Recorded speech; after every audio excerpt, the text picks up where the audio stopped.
नमस्कार. शब्दमाधुरी चॅनलमध्ये आपल्या सर्वांचे स्वागत आहे.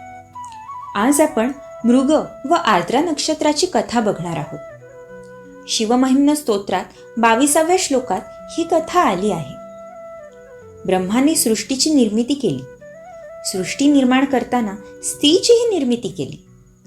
त्यावेळी संध्या नावाची एक सुंदर मुलगी निर्माण झाली. काही कथेत उषा नावाची कन्या निर्माण झाली असेही सांगितले आहे.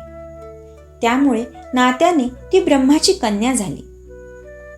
ब्रह्मदेव या निर्मितीकडे कुतूहलाने बघत होते. त्यावेळी त्या कन्येने लाजून हरणीचे रूप घेतले.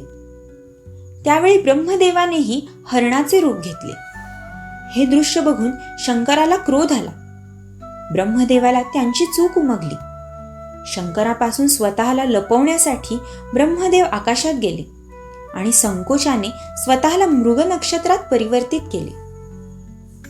शंकरानेही पारध्याचे रूप घेऊन आर्द्रा नक्षत्राच्या रूपाने त्रिकांड बाण त्या मृगावर सोडला.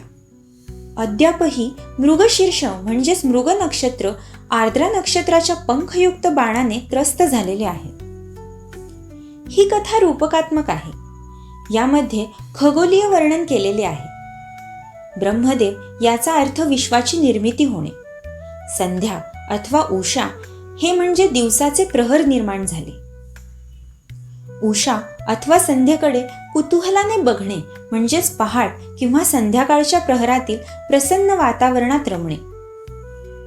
उषा किंवा संध्येच्या मागे धावणे म्हणजेच दिवसाचे प्रहर सरून रात्र होणे. येथे रात्रीच्या आकाशातील मृग व आर्द्रा नक्षत्राचे हे वर्णन केलेले आहे. आकाशामध्ये मृग नक्षत्रात 4 तारका स्पष्ट दिसतात. हे हरणाचे 4 पाय आहेत. पुढच्या 2 पायांच्या जवळ अंधुक किंवा अस्पष्ट 3 तारकांचे त्रिकोणी आकाराचे हरणाचे डोके दिसते. मागच्या पायाजवळ अनेक अंधुक तारका शेपूट दर्शवतात. मृग व नक्षत्राच्या संपूर्ण तारकापुंजाला ब्रह्मदेव असे संबोधले आहे.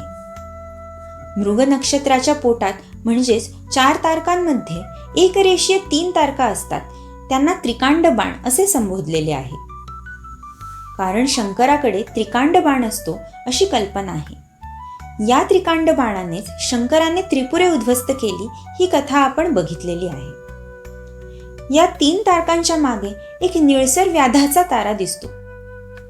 या ताऱ्याला व्याधरूपी शंकर असे संबोधले आहे. आर्द्रा नक्षत्राची देवता रुद्र आहे.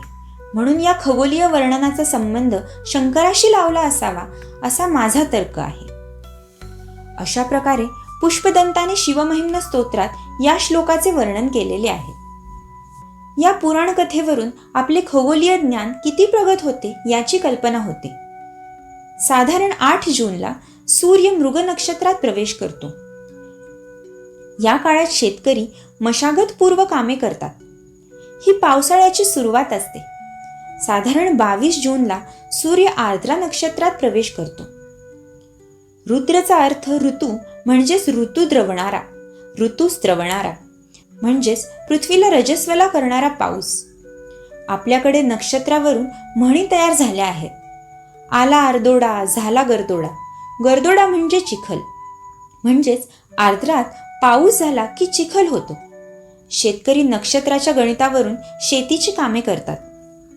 विश्वातील नक्षत्ररूपी ईश्वराला मनःपूर्वक नमस्कार. ओम नमः